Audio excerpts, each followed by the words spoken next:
Και έχουμε στην παρέα μας και νέα πρόσωπα που εκλέγησαν ακριβώς εντός του Κοινοβουλίου. Λοιπόν, Σταυριανή. Λοιπόν, να κάνουμε τις συστάσεις.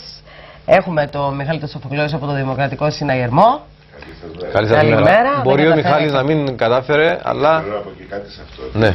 Θεωρώ ότι σήμερα εδώ πρέπει να υπάρχει ένας νεοεκλεγής βουλευτής του Δημοκρατικού Συναγερμού. Απλά έχετε είχα δίκιο. υποσχεθεί από την περασμένη εβδομάδα. Και το εκτιμούμε πάρα πολύ αυτό. Και γι' αυτό είμαι εδώ. Μάλιστα. Ναι, Κανονικά... αλλά παραμένετε ένας τέλεχος του Δημοκρατικού Συναγερμού αυτό που έχετε το δικαίωμα να κάνετε το σχολείο σας. Αυτό θα το δούμε. Θα παραμείνετε θα το δούμε. τέλεχος του... Βέβαια. Άρα κρίνεται η συμμετοχή σας στα του Δημοκρατικού Συναγερμού. Ναι. Βέβαια. Είστε απογοητευμένος, κύριε Σοφοκλέος? Όχι. Κάθε άλλο. Δεν είναι προσωπικό Η το θέμα. δημοκρατική επιλογή των πολιτών είναι ο υπέρτατος νόμος. Ναι, Ενώ είστε απογοητευμένος από κάποιες πρακτικές εντός του κόμματος. Κάθε άλλο. Αυτό εννοούσαμε. Κάθε άλλο. Να πούμε όμως... Σέβομαι την δημοκρατική επιλογή των πολιτών. Λοιπόν, συγχαρητήρια Χριστιανά για την εκλογή σου.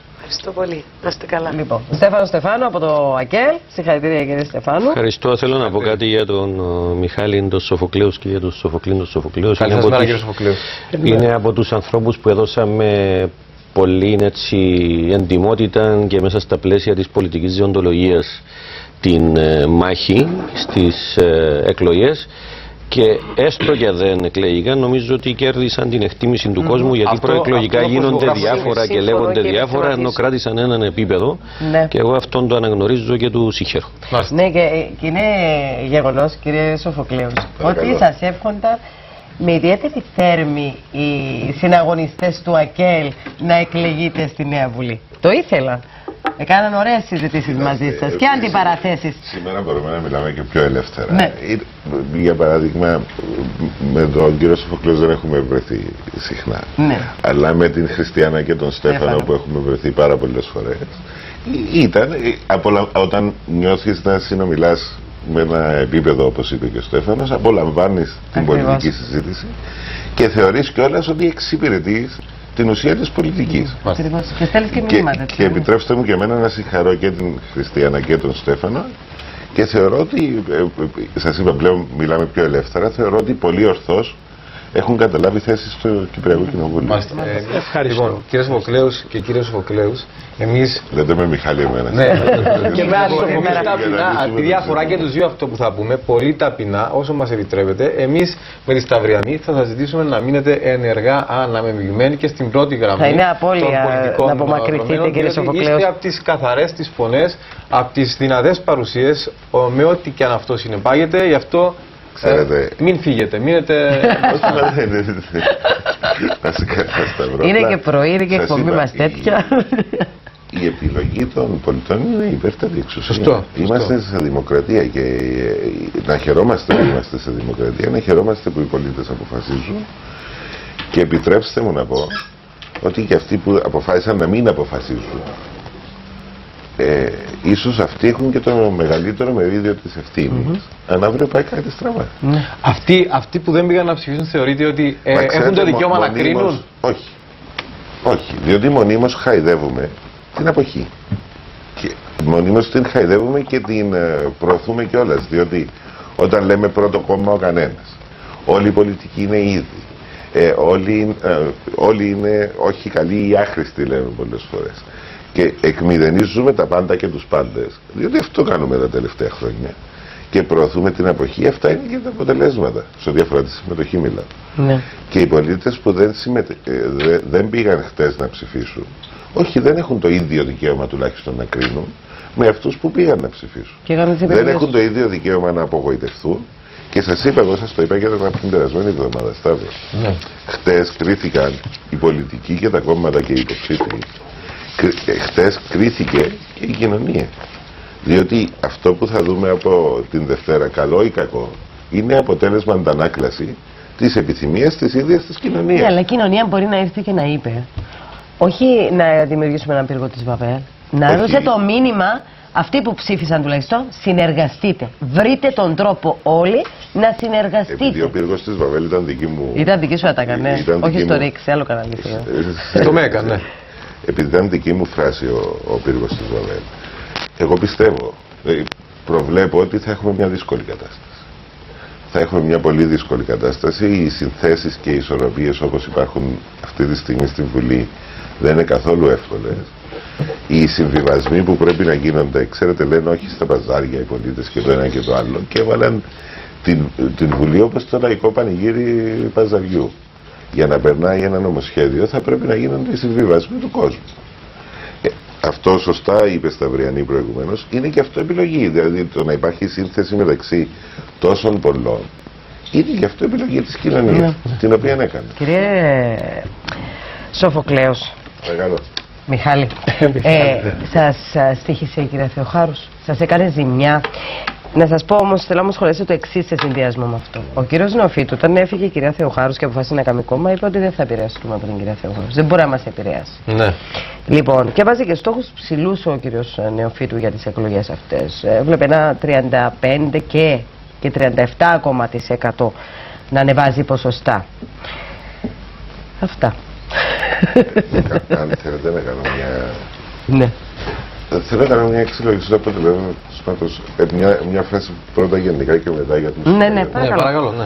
Διότι εγώ θεωρώ ότι το χθεσινό αποτέλεσμα δημιουργεί μια μεταβατική πολιτική περίοδο στο πολιτικό σύστημα της Κύπρου. Δεν μπορεί να είναι αηφόρο, αν θέλετε, αυτή η 8κομματική Βουλή.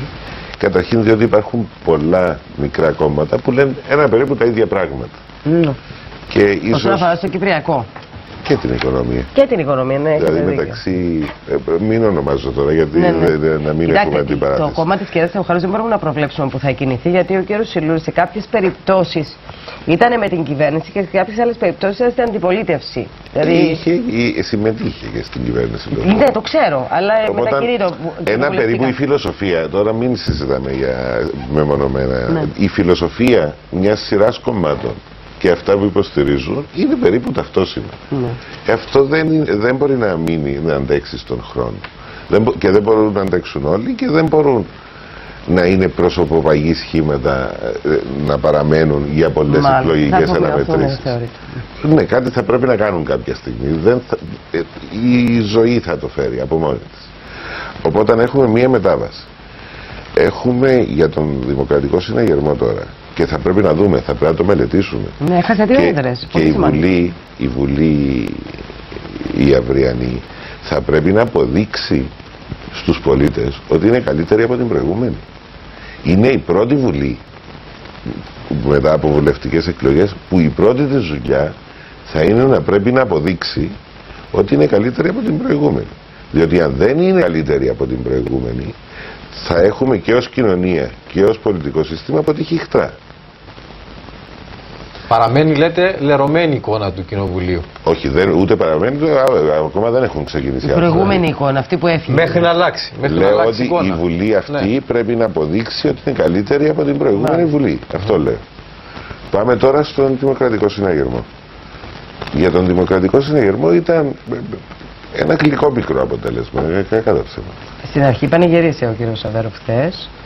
Ήταν και σίγουρος ότι ενδεχομένως να μην χάσει την έδρα τη μία, έχασε δύο στο τέλος. Θέλετε να σας πω την γνώμη. Ήταν γλυκό μικρό αποτέλεσμα, γιατί το γλυκό μέρος είναι ότι παγκόσμια άμα το δει κάποιος, δεν υπάρχει κόμμα κυβερνών που χειρίστηκε μνημόνιο ή πρόγραμμα του Διεθνούς Νομισματικού Ταμείου και κρατήθηκε όρθιο. Από αυτό Γαλλία κρατήθηκε το κυβερνό κόμμα. Δεν έχει την κυβέρνηση από τις εκλογές. Το κυβερνό κόμμα στις προηγούμενες βουλευτικές. Ναι, κρατήθηκε, αλλά δεν έχασε την πρωτιά και ακριβώς και την δυνατότητα να έχει συμμαχίες. Το μόνο που κρατιέται όρθιο πραγματικά είναι ο Δημοκρατικός Συναγερμός. Και αυτό είναι κάτι που αξίζει μελέτης και θετικής μελέτης. Τα προβλήματα που είπε ο κ. Σοφοκλέους, ο άλλος κ. Σοφοκλέους προηγουμένως υπάρχουν. Όπως ξέρετε, και τα προβλήματα αυτά δημιουργήθηκαν από πολιτικές επιλογές. Οι πολιτικές επιλογές καθορίζουν τη ζωή μας. Αυτός που λέτε ότι μπορεί να εκποιηθεί το σπίτι του, κάποια στιγμή ο κόσμος της Κύπρου ψήφισε και ψήφισε κυβερνήσεις και άλλες πολιτικές επιλογές οι οποίες τον έφεραν. Μην πάμε στα προεκλογικά. Όχι, δεν είναι προεκλογικό. Μιλάω για την αξία της ψήφου. Μάλιστα. Άρα αυτό, επειδή είπε ο κ. Σοφοκλέους, πώς να τον πείσω. Ναι. Είναι το πρόβλημα. Ναι, διότι το πρόβλημα επίσης δημιουργείται από πολιτικές επιλογές. Αλλά είναι έτσι το πρόβλημα. Πάμε τώρα στην πικρή γεύση του αποτελέσματος, διότι υπάρχει.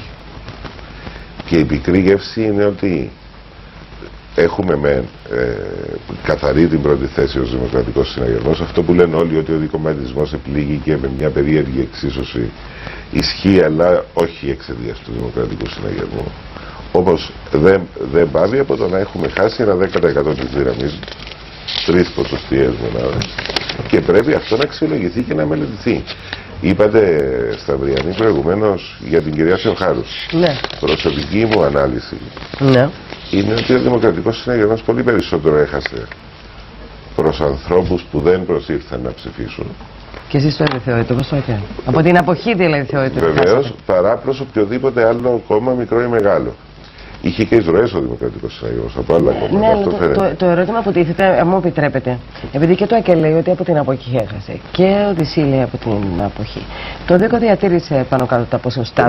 Στο τέλος, πού βρήκαν τους ψήφους? Βλέπετε, η αποχή Σταυριανή. Όταν η αποχή προέρχεται, για παράδειγμα, από τον Δημοκρατικό. Να μην μιλήσω για άλλους. Όταν η αποχή προέρχεται από τον Δημοκρατικό Συναγερμό και πέφτει το εκλογικό σώμα, αυτομάτως ανεβαίνουν τα ποσοστά των. Μα και εσείς με καθαρούς αριθμούς 19% πήρε το ΔΣ. Όχι, η δημοκρατία είναι η δημοκρατία και η δημοκρατία αφήνει να είναι. Μα το ίδιο ισχύει για τους άλλους. Ναι, ισχύει για όλους. Ναι, μα αυτό λέω. Αυτές τις εξισώσεις ότι συμμετείχαν τόσοι και. Ναι, με καθαρά ποσοστά. Δεν υπάρχουν αυτά τα πράγματα. Δεν υπάρχουν. Αυτοί που απήχαν αποφάσισαν να μην συμμετάσχουν σε αυτό το 100%. Ο ΔΣ έχει 30,7 πόσο έχει, το ΑΚΕΛ 25, Στέφανε, δεν θυμάμαι και καλά, και όλοι έχουν το ποσοστό. Καταλήγοντας, η δημοκρατία είναι δημοκρατία. Χρειάζεται να κοιτάξουμε. Χρειάζεται να κοιτάξουμε που έχουμε απογοητεύσει κόσμο. Ξέραμε ότι θα πληρώσουμε πολιτικό κόστος εφαρμόζοντας μια δύσκολη πολιτική για να διασωθεί η Κύπρος. Όμως είναι προφανές ότι έχουμε απογοητεύσει και για άλλους λόγους συναγερμικό κόσμο. Κυρίως, αν με ρωτάτε εμένα, έχουμε χάσει τον ενθουσιασμό των νέων, που ήταν πάντα η μεγάλη δύναμη του Δημοκρατικού Συναγερμού, και πρέπει να κάτσουμε κι εμείς να κάνουμε μια ευρεία συζήτηση πώς επανερχόμαστε, αν θέλετε, ειδικά σήμερα, στον κλασικό Δημοκρατικό Συναγερμό με τις δυνάμεις του, και πώς κυρίως θα μπορέσουμε να προχωρήσουμε αυτά τα 2 χρόνια μέχρι το 2018 που έχουμε ξανά προεδρικές εκλογές, πώς θα μπορεί να κυβερνηθεί η χώρα με ένα κοινοβούλιο που δεν θα είναι. Ακριβώς εκεί θα πάμε. Ναι. Πριν δώσουμε λόγο στον κύριο Στεφάνου, ένα σχόλιο σας παρακαλώ για τον πρόεδρο της Βουλής. Εδώ είναι το πρώτο στοίχημα, έτσι, για τη Νέα Βουλή. Πού βλέπετε να κινείται? Να σας πω ειλικρινά, πιστεύω αυτή τη στιγμή ότι κανένας δεν έχει αυτή την απάντηση. Κανένας δεν έχει. Κανένας δεν έχει, διότι κανένας δεν περίμενε αυτή την σύνθεση. Μπορώ να κάνω μια πρόβλεψη? Βεβαίως. Βάσει αυτών που μας έχει εξηγήσει προηγουμένως ο κύριος Κατσουρίδης και ο κύριος Κατσουρίδης, ναι, προβλέπω ότι ο επόμενος πρόεδρος της Βουλής θα είναι γυναίκα. Και θα το δούμε. Εγώ το βλέπω πολύ απομακρυσμένο να συνενέσει ο Δημοκρατικός Συναγερμός. Δεν εννοώ την κυρία Θεοχάρου. Α, δεν εννοώ. Λοιπόν, βεβαίως κάνω εκτίμηση, δεν ξέρω και δεν ξέρω αν μου επιτρέπετε. Κοιτάξτε, Σταύρο, σου επιτρέπετε το οτιδήποτε. Ό,τι θέλουμε λέμε. Λοιπόν. Καλή είναι η χρησμή, αλλά η Προεδρία της Βουλής προϋποθέτει συναντιλήψεις αρκετά παραπάνω από ό,τι συζητιέται αυτή τη στιγμή. Λοιπόν, κύριε θέλω να πω επίσης ακόμα κάτι. Νομίζω, αγαπητέ μου Μιχάλη, ότι ούτε είναι σωστό να λέμε ότι, το είπε και χθες ο κύριος Ζαβέροφ Νεοφύτου, σε αντίθεση με όλα τα κόμματα που έχουν διαχειριστεί κρίση και ένα σκληρό μνημόνιο, ότι κρατήθηκε ο ΔΣ. Τώρα, αν είχαμε κοινοβουλευτικό σύστημα στην Κύπρο, ενδεχομένως να μην στην είχαμε Πορτογαλία είναι κοινοβουλευτικό. Άρα, νομίζω ότι είναι λίγο αδόκιμο το να κάνουμε αυτές τις συγκρίσεις. Μα γιατί η προηγούμενη Βουλή, Στέφανε, μνημονιακά νομοσχέδια είχε να διαχειριστεί. Ναι. Ο Δημοκρατικός Συναγερμός ήταν στην πρώτη γραμμή για να κρατηθεί η χώρα εντός του μνημονίου και να μην επικρατήσουν φωνές, μην τις χαρακτηρίσω για να μην μπούμε στη συζήτηση, φωνές που ήθελαν να μην κρατηθεί αυτή η πορεία, αλλά να εφαρμόζουμε άλλα πράγματα τα οποία θα την έθεταν σε κίνδυνο. Αν ήταν κοινοβουλευτικό το σύστημα, ένα σοβαρό νομοσχέδιο να μην περνούσε Θα έπεφτε η κυβέρνηση. Πολύ σωστά. Το πιο λογικό. Διότι η κυβέρνηση θα έλεγε ότι εγώ δεν μπορώ να διαχειριστώ αυτό το πράγμα, δεν περνά αυτό το νομοσχέδιο, τι να κάνω.